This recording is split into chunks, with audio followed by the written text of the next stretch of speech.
दोस्तों कैसे हो दोस्तों, आई होप आप लोग अच्छे होंगे। दोस्तों मधु तिक्का का नाम सुने होंगे, जो बंगाल के रहने वाली और भोजपुरी के एक्टर है।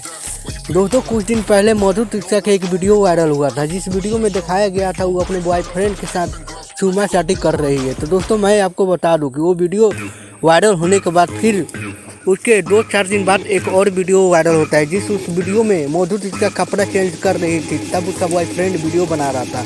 दोस्तों इससे हम अंदाजे लगा सकते हैं कि उस वीडियो वायरल होने का कारण क्या था। वीडियो वायरल के कारण था कि वो मधु तिक्का एक बहुत ही बड़ी एक्टर बनना चाहती है, कि वो फिल्म में काम करने चाहती है। दोस्तों मैं बता दूं कि वो जो वीडियो बना था तो मधु तिक्का का बॉयफ्रेंड वायरल नहीं किया था, वो वीडियो मधु तिक्का ने ही वायरल किया था। दोस्तों मैं और आपको बता दूं कि मधु तिक्का को फिल्म में भी काम करने का मौका मिल गया।